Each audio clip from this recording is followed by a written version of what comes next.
And as usual, we're just going to go over briefly these definitions. And it's my way of connecting to the class. I know the course word does everything. I could no more explain it better than the videos and fly to the moon. But this is 9.1, network-based storage. And you'll configure an ISCSI target, iSCSI. Configure an ICSI initiator, iSCSI. Key terms: host bus adapter, HBA, target, initiator, jumbo frames, excuse me, network attached storage, NAS. Host bus adapter, HBA is a hardware device such as a circuit board or integrated circuit adapter that provides I/O processing and physical connectivity between a host system such as a server and a storage device.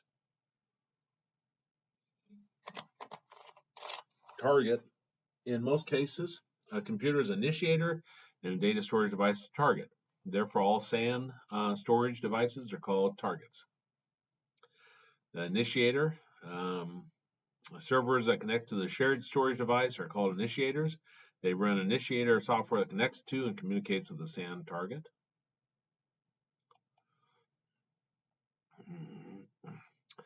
Jumbo frames. Ethernet normally has a maximum frame size of 1500 bytes. An Ethernet packet larger than 1500 bytes is called a jumbo frame. Since SANs move large amounts of data, enabling jumbo frames in iSCSI, ISCSI, or FCOE SAN. Some of this I don't know how to pronounce exactly. FCO can increase performance of the SAN. Network, that reminds me of President Trump. In one of his speeches, he was talking about one of the books in the Bible, and he said it wrong. He said it just as you read it, and not knocking him. I'm not any better. I'm sitting here probably mispronouncing 25% of these. So the video is going to be a better, I've watched the videos, but I don't remember, to be honest. Network attached storage, NAS, is a self-contained storage appliance. I don't remember the pronunciation. It's a self-contained storage appliance designed to allow clients to store and share files with the network. It can also be used for backups and media streaming.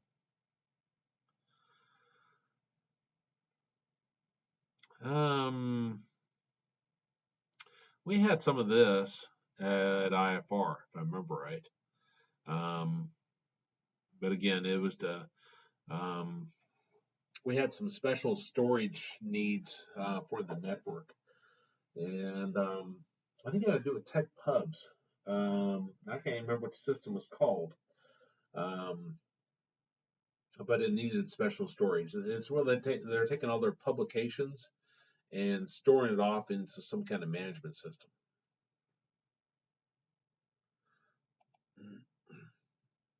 Okay. Let's see if there's anything else here. This is just giving you different setups that you could have. You got your computers over here, and you got your separate network storage.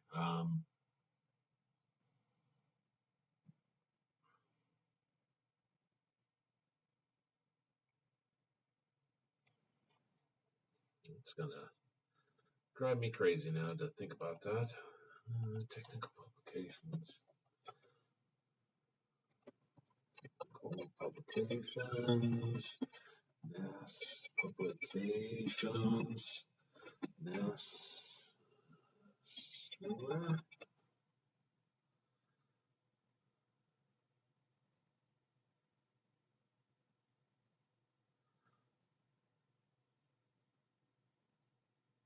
Not NASA. I don't want NASA.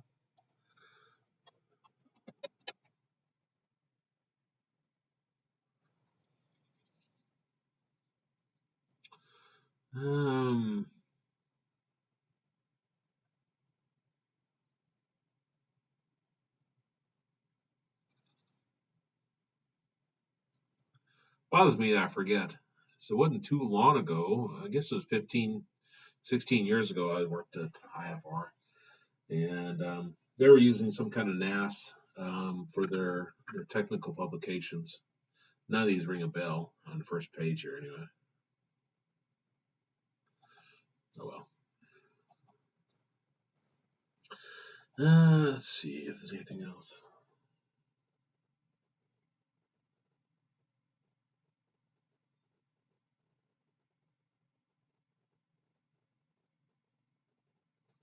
Those go along with the material. So it talks about the jumbo frames there. Okay. Why would you use these different ones? And you can see, least expensive to most expensive. But then you come down here, the most expensive is faster. And this is limited to Ethernet speeds. So there's trade-offs on this. What's the best to have? Well, the best to have is the most expensive over here.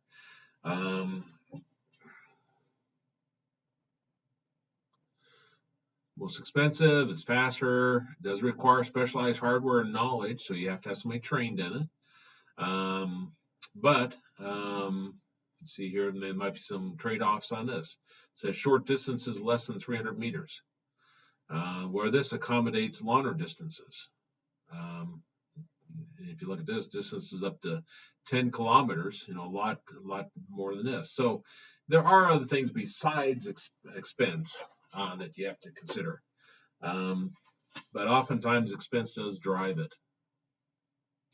I'd like to have an i9 at home. I'd like to have a 2 terabyte hard drive. I'd like to have 64 gigabyte of RAM. I don't need it. And it's more expensive and so forth.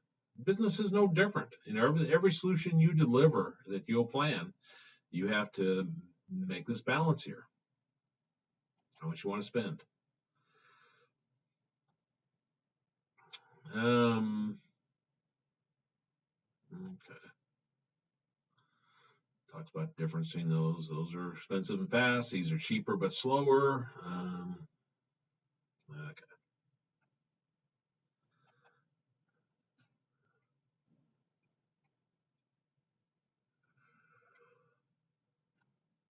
I do think this is an extension of this is a wave of the future.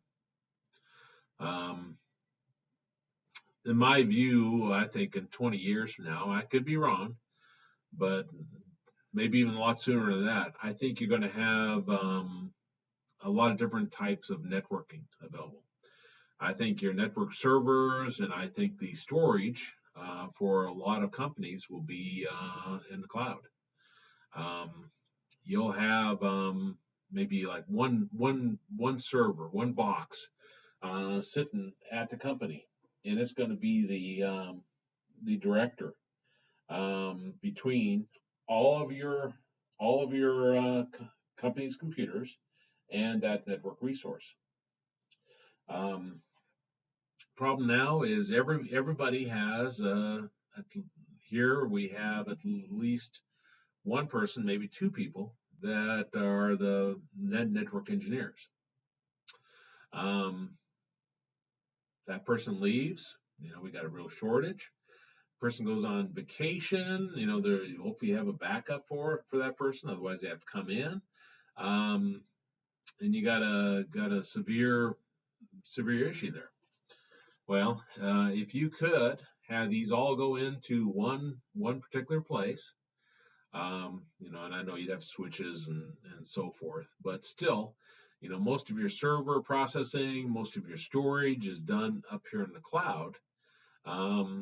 Then you have that one box that's doing the directing. You could think of it as that, and everything else is maintained out here. So, if you have a switch go down here at the company, that could be replaced fairly easy by somebody that isn't too technical. But then over here, maintain the server, make sure updates are there, backups, RAID, and all that could be done offsite. I could be wrong, but I think things will change in the future. And I've seen that over time, just with the little time I've been doing computers. So that's been, how many years has that been now? 30, almost 35 years, I guess. Seems like a long time. But when I started here at Cali, our our learning management system, the LMS, Blackboard is what we have now, but we had WebCT at first. We had our own machine here. Whether we had just one server or two servers, I couldn't tell you. We had a total of I'd say 1.5 people maintaining that server. And I think there's a total of 3 or 4 people in the distance education department at that time. And then we went to, I can't think of the, Angel. Went to Angel, and we had our own machine. And then at some point in time, I think we went to Blackboard. Blackboard, we do not have a computer here at all. There's no hardware here for our LMS. That's all maintained via Blackboard. So if it goes down in the middle of the night, they handle it. If it needs an update, they handle it. Software updates, they handle it. The disk space fills up, they handle it. So our needs for having resources down here at the company level are diminished. We don't need as much. Now, email. I couldn't tell you exactly the email, but I think the student email is off-site. I think it's hosted by Microsoft, maybe. Couldn't tell you for sure. Our email, I don't know. Who's going to host their own server when you can pay somebody else cheaper? You don't have to pay their retirement, you don't have to pay their medical, and they're there 24/7. They have redundancy, they have backups. If a tornado comes through and wipes out our building in Arc City, doesn't matter. Blackboard's still up and running. Every student has 0 downtime for the Blackboard server then. Email, if it's hosted somewhere else. And it's redundancy, got the RAID, and it's got multiple locations where it's being done at and so forth. Then nobody's going to do that, because server or a tornado comes through and wipes out our building. It wipes out all the emails. Hopefully we can go to a backup, but take a long time to get up and running. There's no downtime there.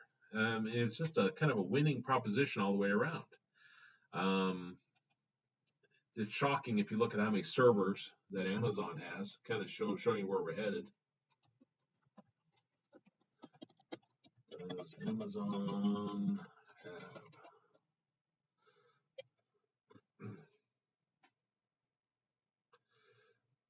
1.4 million servers for Amazon Web Services?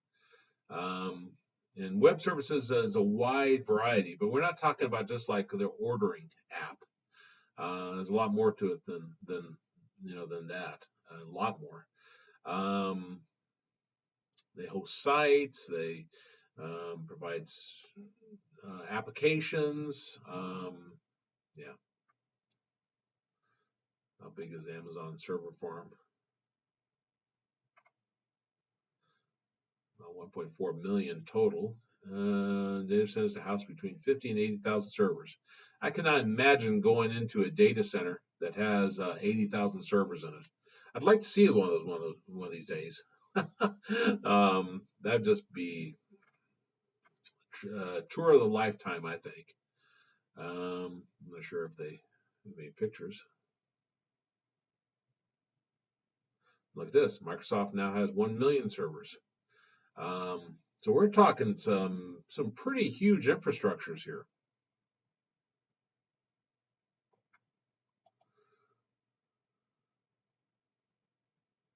Yeah, that'd be wild to see. Not that they'd let you walk through there.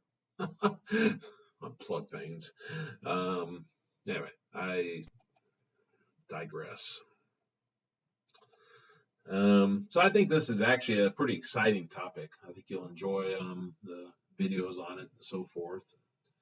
And I'll talk about the benefits and so forth. Okay.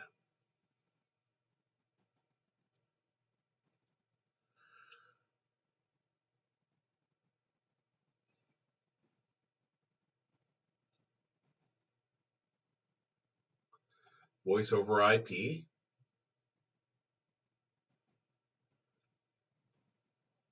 And you'll configure voice over IP in this section.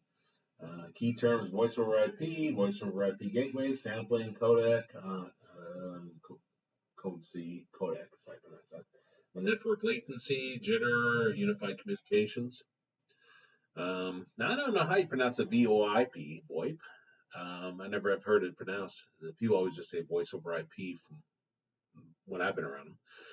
Voice over IP is a protocol optimized for the transmission of voice data, telephone calls to a packet switched IP network.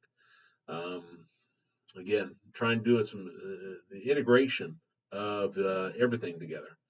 You know, my phone at home goes over the same lines as a cable, as internet, so forth.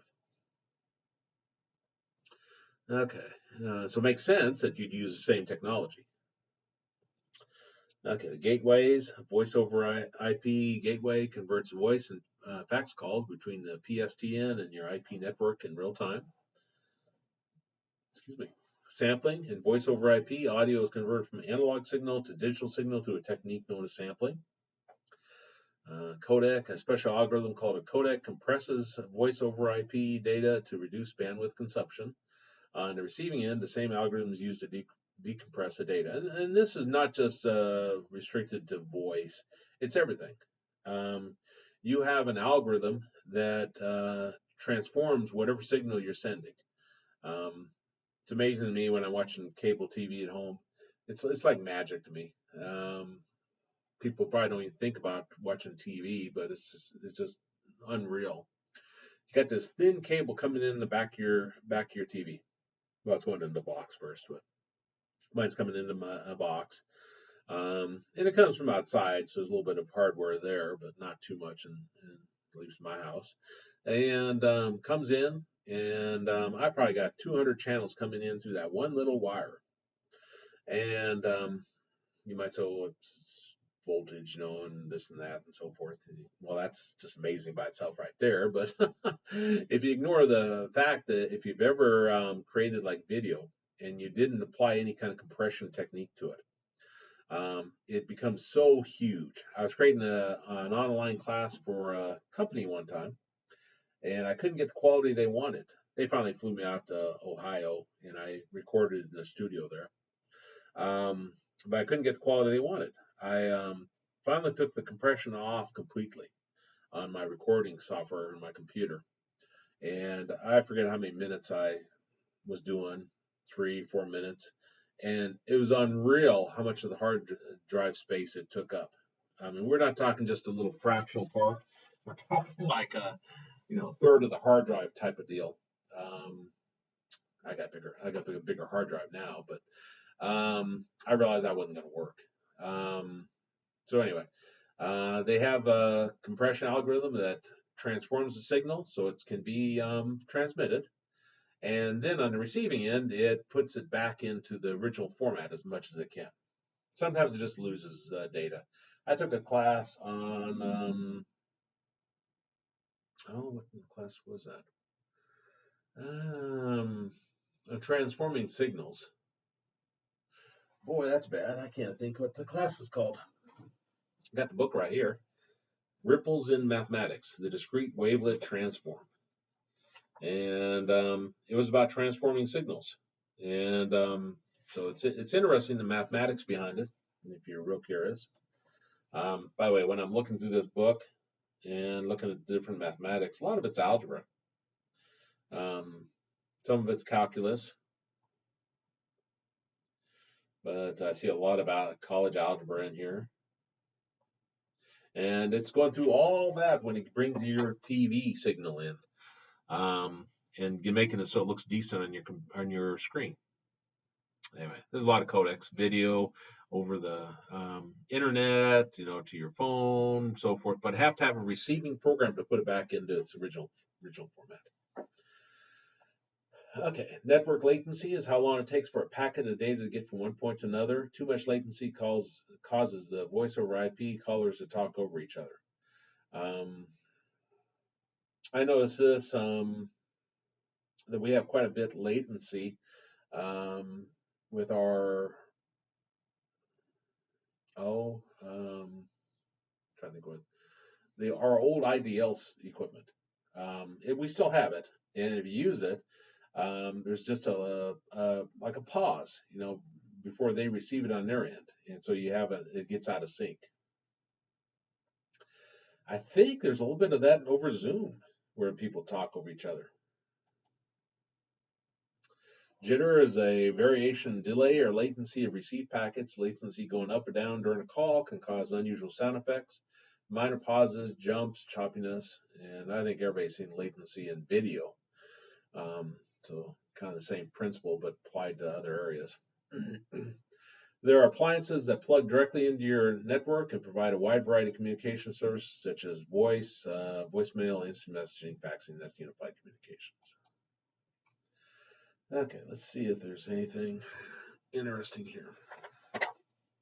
Grab a drink. Alice calling Bob. Okay, so from her end, it just looks like a regular phone. That's what mine looks like right here.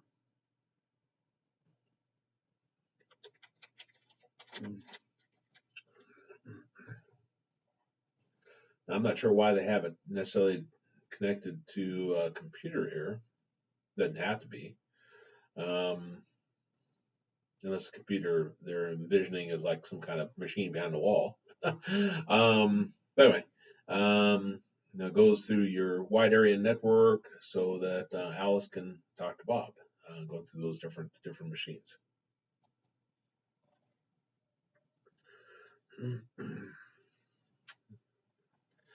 Here's your voice over IP server.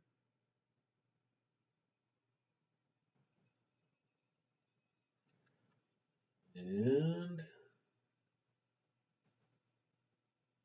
then here's the receiving end, voice over IP server.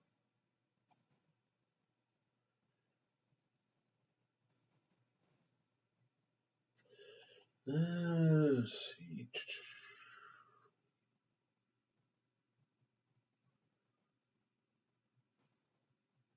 Voice over IP trunk. I had a boss that he left to become a programmer where he programmed a lot of voice over IP applications. I think he thought it was pretty interesting, actually.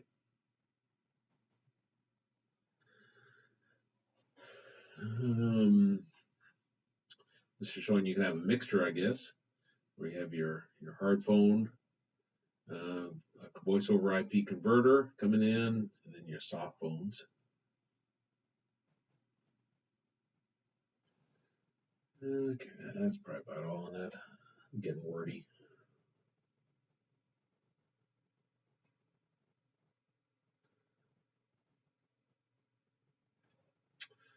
Okay.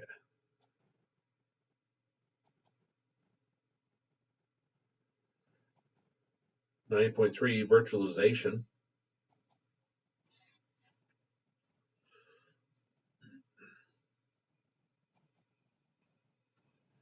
Talks about creating a virtual machine. Yeah, virtualization is your key terms: hypervisor, virtual machine, virtual hard disk, full virtualization, partial virtualization, para-virtualization, virtualization. Virtualization, ability to install and run multiple operating systems simultaneously on a single physical machine. And this has just been, it just keeps evolving. The idea is how to do a lot of this more efficiently, less resources, cheaper.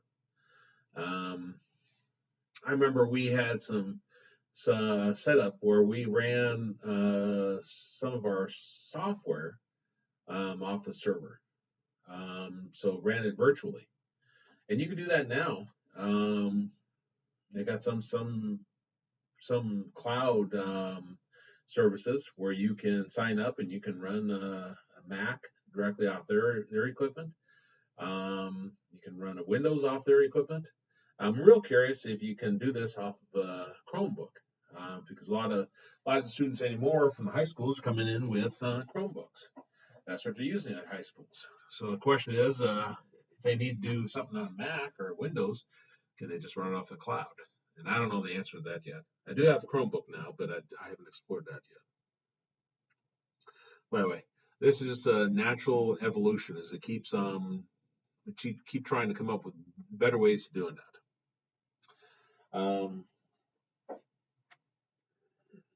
This was from this is a lot more advanced here than what I was using way back when, but part of virtualization to run multiple operating systems simultaneously on a single physical machine. Now, before, at home, I had three computers hooked up in my computer room.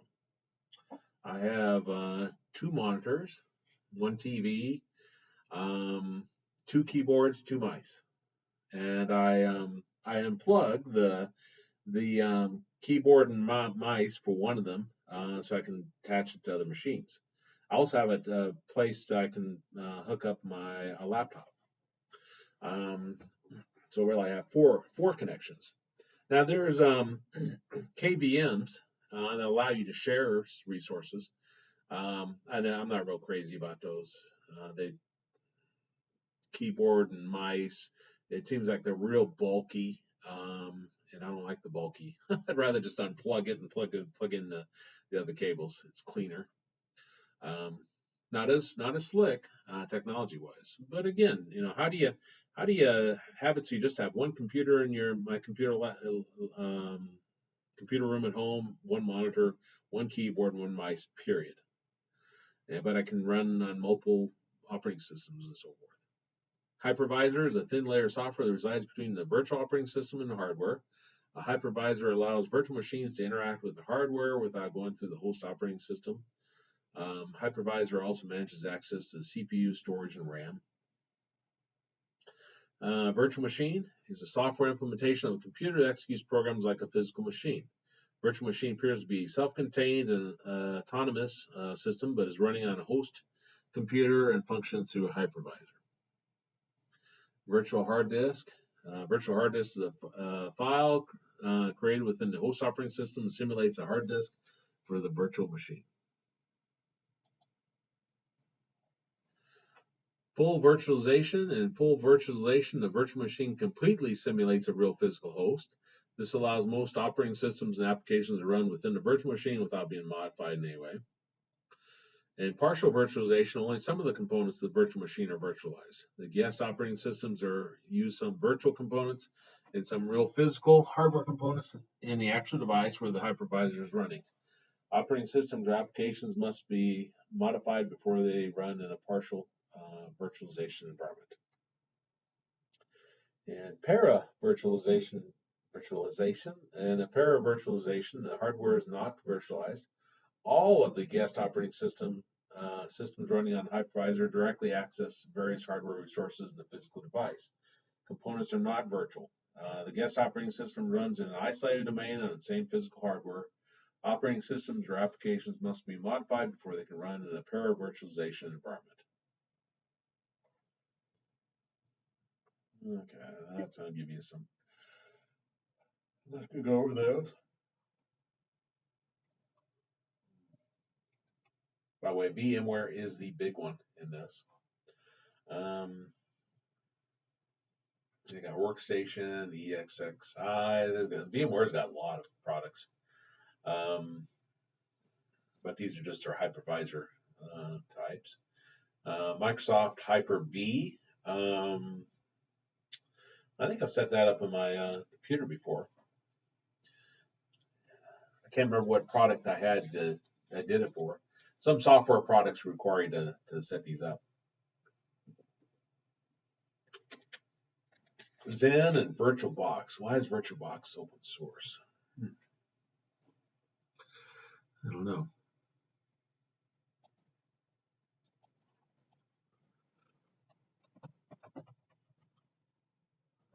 This is a different VirtualBox.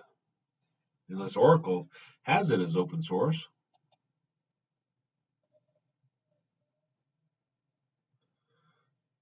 Which, come to think of it, I've used it. I've never paid. Nor has it forced me to. Open source. Is it free and open source? Sure enough. Okay. Um, where I've used these at is it allows me to run the Linux operating system on my Windows machine. VMware does the same thing. Um,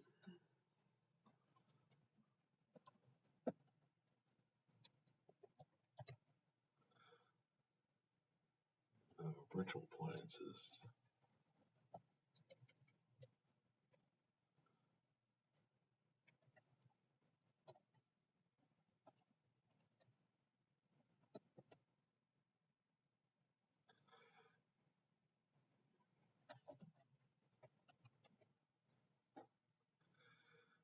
There it is.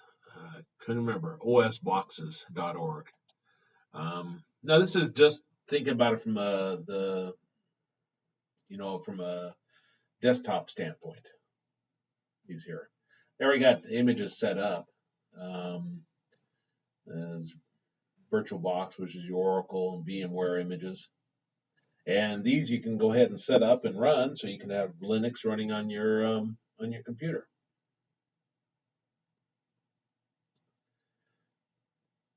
Here's all the different versions of Linux you can install.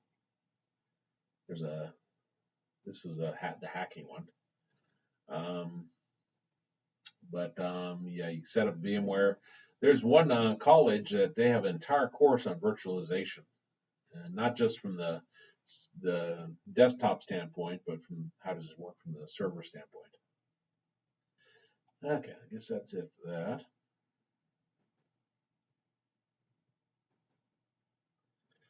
Nine 9.4, and I better speed it up a little bit. We're getting so wordy. Virtual networking. Configure virtual network devices. Key terms: virtual network interfaces, virtual switches, VLANs, routers, firewalls. Virtual network interface is a software version of a physical network adapter, which is used in a virtual machine allowed to connect to a network, either physical or virtual. Virtual switches allows one virtual machine to communicate with another, much the same way that a physical switch allows physical hosts to communicate with each other. Nice part about a virtual machine, and you could have two virtual machines communicating with each other on your own computer, is if it's like in its own environment. If I set up a virtual machine and I did all my web surfing on it, if I were to go someplace that had a bad virus, I might destroy the virtual machine, which is usually just like a folder on my hard drive. So I delete the folder and I extract the virtual machine. I'm back up and running again. So it's kind of a very safe environment. But that's what Switch does. VLAN, most virtual switch implementations sort VLANs. You can define VLANs within a virtual switch and associate specific hosts with a specific VLAN. However, because virtual hosts are not physically connected to the switch with cables, VLAN membership is defined within the configuration of each virtual machine. Virtual routers is a software-based routing framework allowing a host machine to perform as a typical hardware router over a local area network. Virtual firewalls is a firewall within the hypervisor itself. It lets you monitor and filter traffic on a virtual network as it flows between virtual machines. I think I once looked up to see if a malware could jump out of a virtual machine, and I don't think it's possible. Anyway, they give you some pictures here. They go along with they don't mean much outside of that, but these are meant to go with the courseware.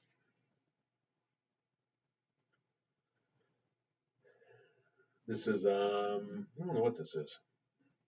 Not sure if that's VMware or VirtualBox, but you set up all these different items here. You can give it a MAC address, manual or automatic. So again, all these network adapters and everything are done from a virtual standpoint.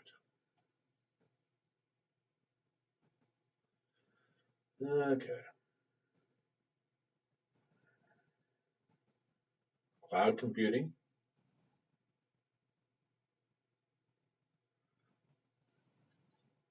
Key terms. Okay, key definitions. Cloud computing. Cloud computing is a combination of software, data access, computational, and storage devices provided to clients through the internet. The term cloud is a metaphor for the internet based on the basic cloud drawing used to represent the telephone network. Um, Again, I think this is where everything's headed. Um, People that don't want their information out there to necessarily be hacked into may not be going this route.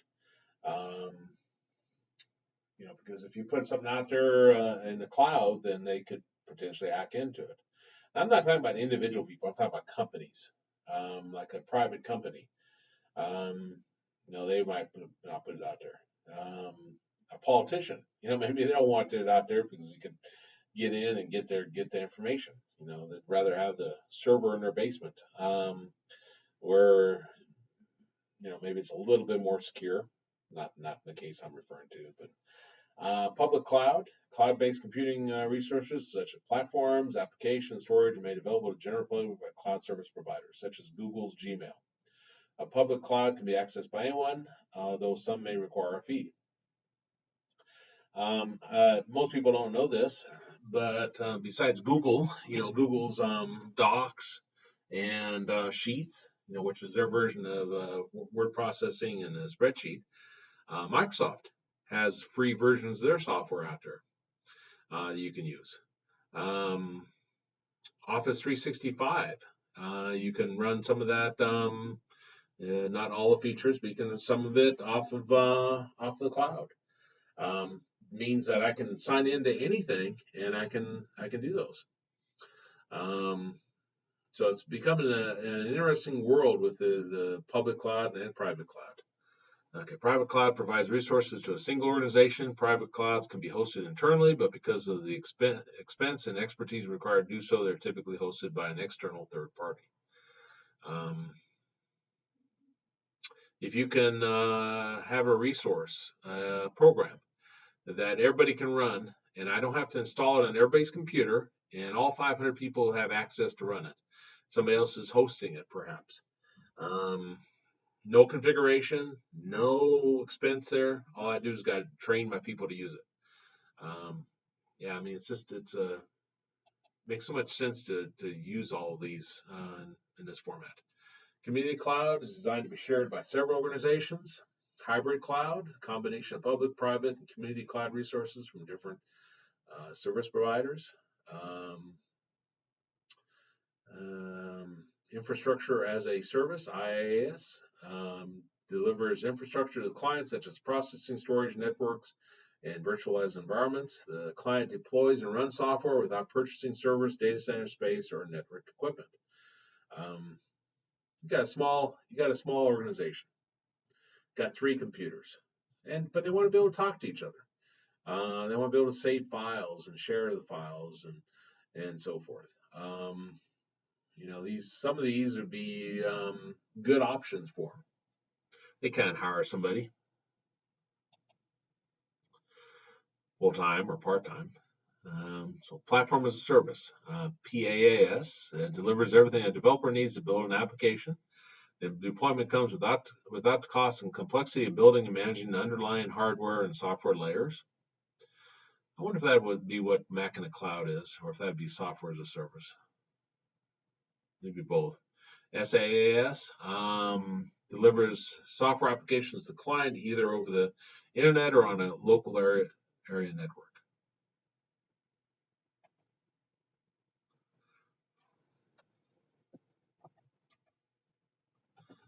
Mac in a cloud, a PaaS.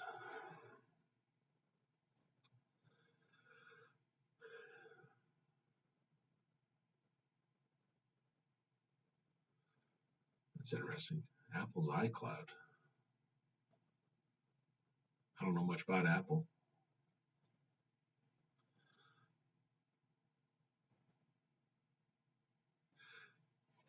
I've had students that will sign up for this, and they'll develop their apps for their iPhones. I don't got an iPhone, so I was trying to think what the name was. They'll develop it in this Mac in the cloud. You don't have to install any software. It provides everything for you. There's actually a lot you can do. Um, Universal access from any browser. That almost implies you could run it from a Chromebook.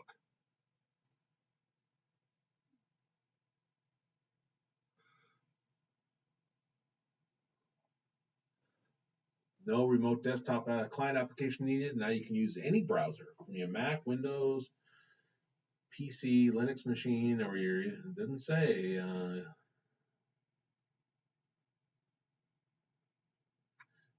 Chromebook, mobile devices. I don't see no frequently asked questions.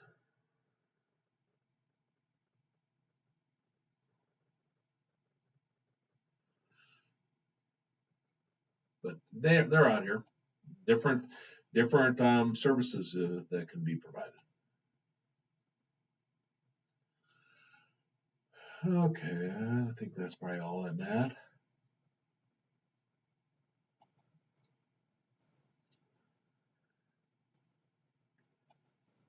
Okay, wireless concepts. Go over the basic definitions here. Station, STA. An STA is a wireless NIC in an in-device such as a laptop or wireless PDA. STA often refers to as the device itself, not just the NIC. Access point, an AP, sometimes called a wireless access point, WAP, is a device that coordinates all the communication between wireless devices, as well as connections to the wired network. Basic service set, BSS, also called a cell, is the smallest unit of wireless network. All devices in the BSS can communicate with each other. The devices in the BSS depend on the operating mode. All devices within the BSS use the same radio frequency channel to communicate. I'm not going to read those. Those are not too exciting. You can read those. SSID. SSID is called a network name. Groups wireless devices together with the same logical network. You've heard SSID already. Basic service set identifier, BSSID. BSSID is a 48-bit value that identifies an AP in an infrastructure network or an STA in an ad hoc network.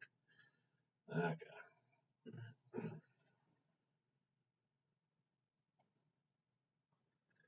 And last one. Make sure I got through all of them. Wireless standards. You're going to configure Bluetooth connections here.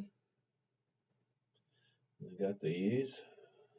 Multiple input, multiple output, Memo. Increases bandwidth by using multiple antennas for both the transmitter and receiver.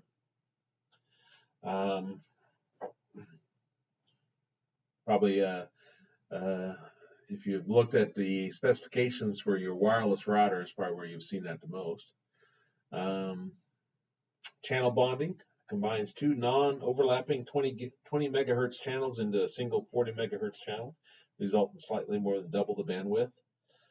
Multi-user Memo. Memo is an enhancement to Memo that allows multiple users to use the same channel. In addition to adding Memo, 802.11ac doubled the number of Memo radio streams from 4 to 8. I wonder if my wireless router at home has this. I bought it 2 years ago.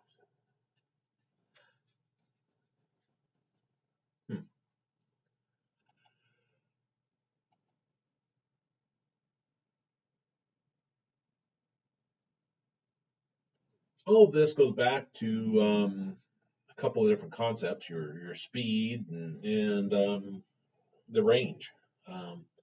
So that shows you the two different ones, how they operate at different gigahertz. I think this is the one I got, 802.11n. I think so anyway. I think my wireless at home has both of those available actually on it, 2.4 and 5.75.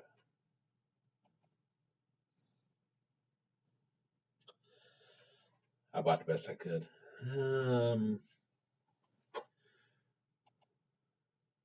Okay, I'm not gonna sit here and read all that. Man, because it goes with the course material.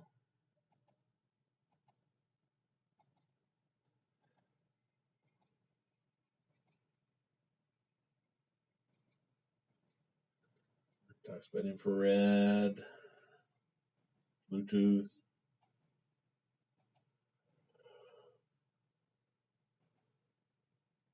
Near field communication, implementation modes. Okay, and that's it for that. Okay. Well, again, the assignment this week is do labs on that and do the practice uh, problem set they have on there. I originally had the grades in there wrong in the grade book and Blackboard. I apologize for that. I think I got them all corrected, but if you see anything still askew, let me know.